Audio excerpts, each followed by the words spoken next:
یہ ہے البرق۔ آج سلسلہ وہی ہے وسیب کہانی۔ آج وسیب کہانی میں کہانی ہے ایک ایسے فرد کی کہ جو کم تولتا ہے۔ اس کا نام ہے رشید احمد۔ پوری کمیونٹی میں لوگ اس کے پاس آتے ہیں اور سامان خریدتے ہیں۔ اچھا، جہاں اس کے اندر یہ عادت ہے کہ یہ تھوڑا کم تولتا ہے، وہاں اس کی آنکھ میں حیا کی بھی کمی ہے۔ دن گزرتے گئے، لوگ اس کے پاس آتے، سودا سلب خریدتے، اور یہ اپنی عادت کے عین مطابق کبھی سودا کم تولتا، کبھی مہنگائی کر دیتا، اور کبھی کبھی اس کی آنکھوں کی حیا کا پانی ختم ہو جاتا۔ وہ ایک طوفانی رات تھی جب ایک مجبور لڑکی رات کی تاریکی میں برستی بارش میں اس کی دکان پر آئی۔ اس کی دکان بند تھی، اس کے قریب گھر تھا۔ اس نے دروازے پہ دستک دی، کھولو کھولو کھولو۔ وہ زور زور سے دروازے کو بجا رہی تھی اور اس سے آواز تک نہیں آ رہی تھی۔ اچانک اس نے محسوس کیا کہ دروازے پر کوئی شخص موجود ہے، تو اس نے بڑھ کر دروازہ کھولا، اور وہیں اس کی آنکھوں کی حیا کی جو کمی جو ہے، اس کے اندر ایک وحشت طاری ہو گئی۔ وہ لڑکی ایک مجبور تھی اور کسی کے کہنے پر ایک بلکتے بچے کے لیے دودھ خریدنے کے لیے اس کے پاس آئی تھی، لیکن اس کی بے حیائی نے ایک غریب کے سر سے دوپٹہ اتار لیا، آنچل چھین لیا، اور اس طرح ایک ایسی لڑکی جو غربت سے مری ہوئی لڑکی ہے، آج اس کے پاس کچھ نہیں رہا۔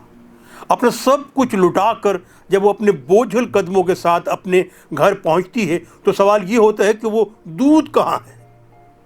یہ دیوار کے سر لگ کے ایک تصویر بن جاتی ہے، ایک سوالیہ انٹروگیٹو کوسچن بن جاتی ہے۔ پوچھتے ہیں، سوال کرتے ہیں کہ بولو، آخر ہوا کہ تم اتنی خاموش کیوں ہو؟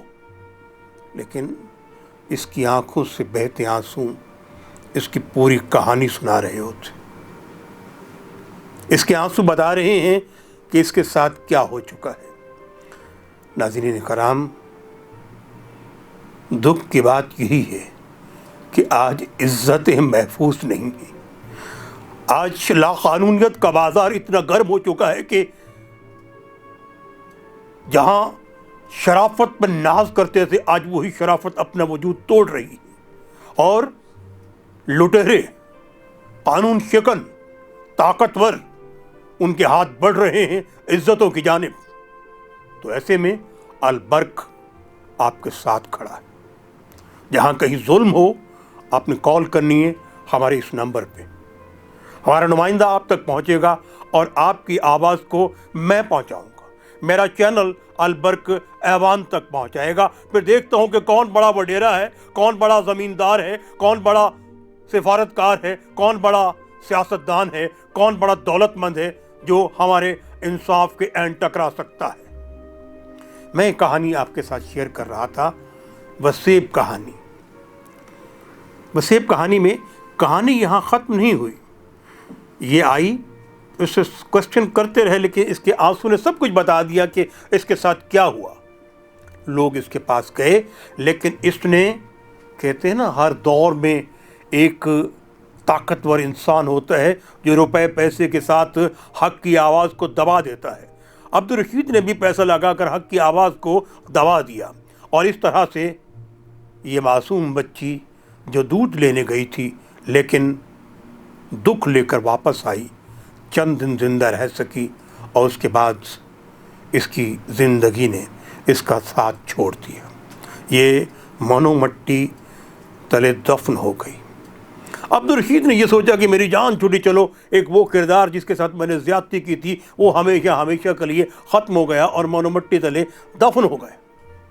لیکن عدل و انصاف فقط حشر پہ موقوف نہیں، عدل و انصاف فقط حشر پہ موقوف نہیں، زندگی خود بھی گناہوں کی سزا دیتی ہے۔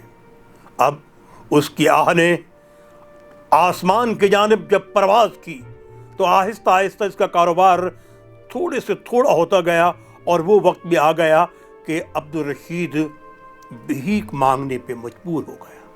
پھر اس کے بعد اسے فالج کا حملہ ہوا اور یہ اب اس انداز سے بول نہیں سکتا تھا، اشارے سے پانی مانگتا تھا، اور لوگ اسے نفرت اور حقارت سے ٹھوکر مار دیتے تھے، اور کوئی اللہ کا پیارا اس پہ ترس کھا کے پانی کے چند بوندیں اس کے حلق میں ٹپکا دیتا تھا۔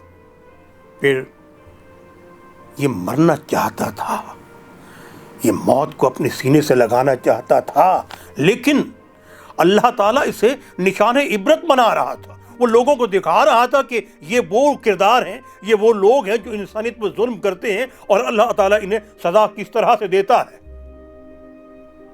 ایک طویل عرصے تک یہ نشان عبرت بنا رہا، اور اس کے بعد اس سے موت آ گئی، یہ مر گیا۔ مرنے کے بعد یہی بستی کے لوگ ہیں جو اس کے کفن اور دفن کا استعمال بندوبست کر رہے ہیں۔ محترم سامعین، حاضرین کرام، میں یہی پوائنٹ آپ کو سمجھانا چاہتا ہوں، یہی وہ جگہ ہے جہاں سے ہمیں ایک سبق مل رہا ہے۔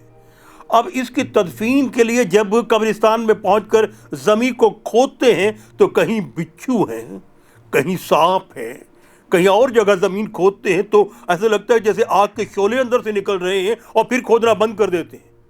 آخر کار تنگ آ کر انہوں نے یہی سوچا کہ بس ہلکا پھلکا گڑھا کھودو، اسے زمین میں دفن کر دو۔ آخر کار اسے ہلکا سا گڑھا کھود کے زمین پہ دفن کر دیا، لیکن اللہ تعالیٰ کی لاٹھی بڑی بے آواز ہے۔ ادھر دفن کر کے گئے، اور ادھر اللہ تعالیٰ نے اتنی تیز برسات، اتنی تیز بارش کی کہ زمین نے اس کی لاش کو اگل دیا، اور اس کی لاش عبرت کا نشان بن کے پانی پہ تیرنے لگ گئی۔ حضرین کرام، یہ کہانی ہمیں درس دے رہی ہے کہ ہمیں اپنی آنکھ میں حیا پیدا کرنی، ہمیں اپنے غیر کی بیٹی کے لیے بھی اپنے اندر عزت و احترام پیدا کرنا ہے۔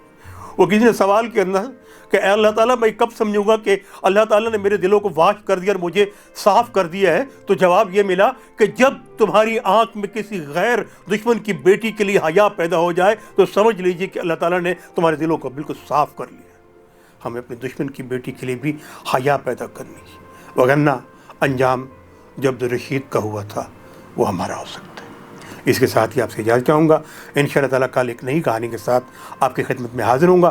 تب تک کے لیے اجازت دیجیے اور دیکھتے رہیے البرق۔ اور اگر بصیب کہانی آپ کو اچھے لگے تو اس چینل کو سبسکرائب کر دیجیے گا، شیئر کرنا نہ بھولیے گا، لائک تو اگر میرا حق بنتا ہے، آپ سمجھتے ہیں تو لائک بھی کر دیجیے گا۔ اجازت چاہوں گا، اللہ نگہبان۔